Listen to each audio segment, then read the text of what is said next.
Estamos de volta com Política Cruzada. No bloco passado a gente falou sobre saúde, sobre pesquisa. Agora nós vamos falar sobre Brasil de um jeito diferente. Nós estamos a menos de 15 dias da posse do presidente eleito, que logo se tornará o presidente do Brasil, Jair Bolsonaro. E ele vai enfrentar um problema gigantesco, tem um problema gigantesco pela frente aí. Administrar um país que está numa situação financeira precária, com muitos problemas e com poucos recursos.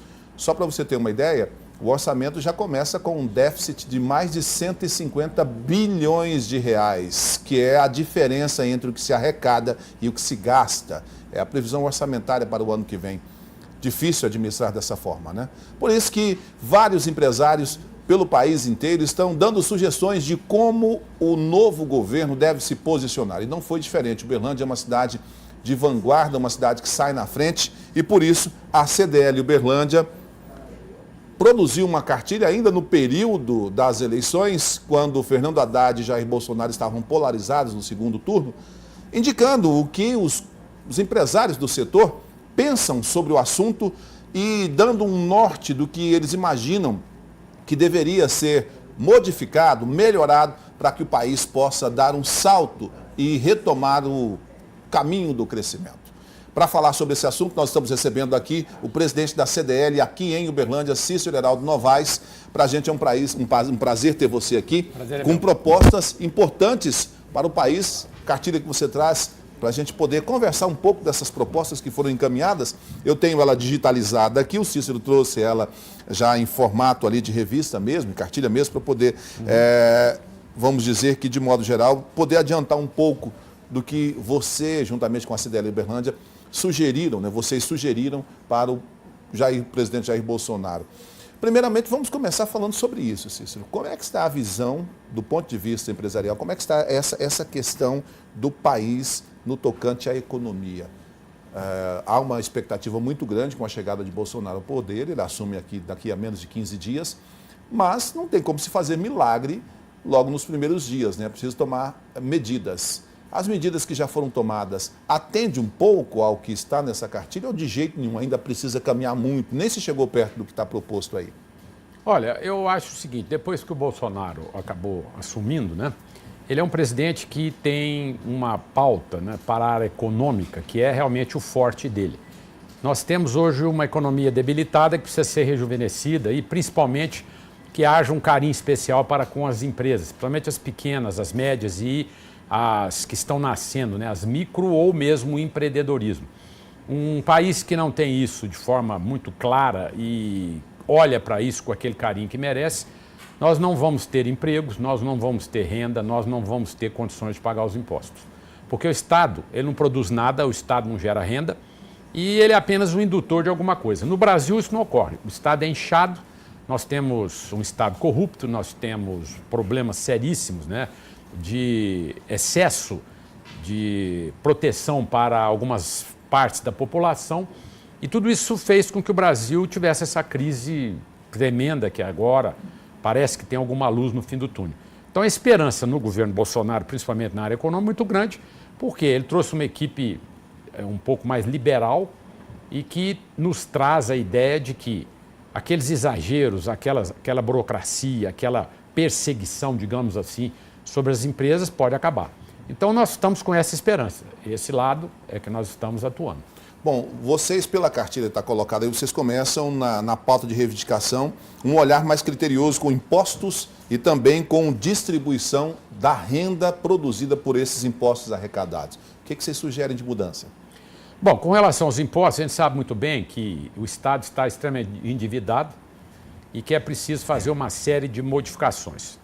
Nós sabemos também que a Câmara, no apagar das luzes, tanto ela como o Senado, eles estão aproveitando agora para soltar pautas-bomba, ou seja, ou negocia do jeito deles ou começa com pauta-bomba ainda no governo Temer. Isso é muito ruim, porque está aumentando o quê? O nosso encargo, né? E nós sabemos que não adianta sonhar e falar que nós devemos ter um imposto único. A gente acha que, do jeito que está ruim. Então nós temos que melhorar. É um passo de cada vez. Como é que você vai melhorar? Bom, você vai fazer o seguinte, tirar absurdos, né, dos impostos. Impostos do tipo PIS, COFINS.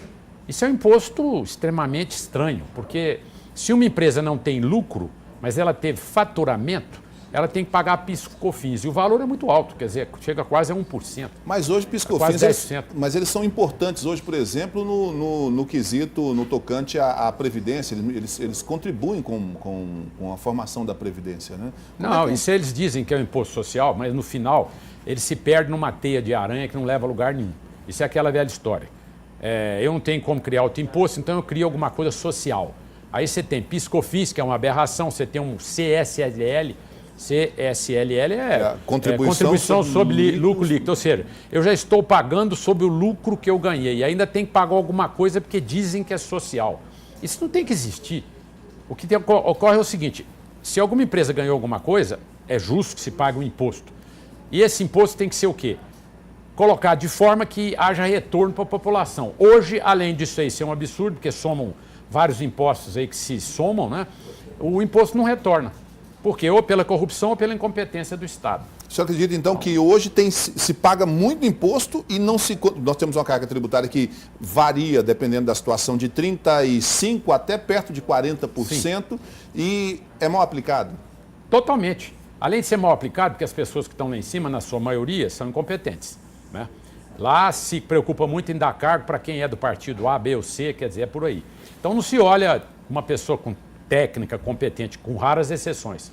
Esse é o primeiro problema. Segundo problema, ao se aplicar os impostos, a dificuldade de fiscalização é muito grande, né? Porque se você olhar hoje, você tem o seguinte, a União fica com aproximadamente 62% a 63% dos impostos totais.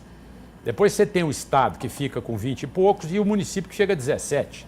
Aí eu pergunto... Tem situações que o município fica menos que isso. Né? Aí eu vejo a seguinte situação, se você mora no município, ninguém melhor que você, habitante do município, para fiscalizar. Tudo acontece no município. Então, é preciso reverter isso aí. Você tem que fazer o seguinte, tirar 20% da União, passar para o município e manter o do Estado. Porque aí nós vamos ter o quê? Condições de gerir o próprio... para onde vai os impostos e qual é a necessidade real. Mas aí, Cícero, assim, nós não entraríamos numa repactuação, porque assim, tem muita coisa que também está na responsabilidade da União, que ela também teria que transferir para os municípios. Pensemos hipoteticamente numa situação aqui, 40% para a União, 30% para o Estado, 30% para o município. Mas aí também teria que dividir melhor essas responsabilidades de cada um. Olha, isso já foi deturpado na própria Constituição.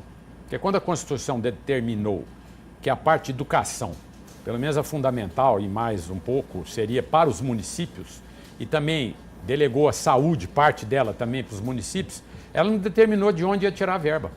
Então a verba do município, que era pequena, ou seja, através dos impostos que se cobra, como ISS, né, como um pedaço do IPVA e outros mais, ITR e tal, que ela tem a participação, e do ICMS, tudo isso não se definiu de que forma que iria se pagar isso a mais que foi colocado na Constituição. A Constituição adorou ser uma Constituição social, chama ela de Constituição cidadã, mas que no fundo ela premiou muita coisa, deu excesso de direitos e não disse de onde é que vem o dinheiro. Não definiu as fontes, né? E isso nós já temos, está errado. É preciso essa redistribuição sem passar muito mais coisa para o município, porque o município já não está dando conta de si próprio. A gente vai fazer um breve intervalo, a gente volta já, não saia daí, vamos continuar falando sobre isso. Agora vamos falar sobre judiciário e legislativo. Só um instante.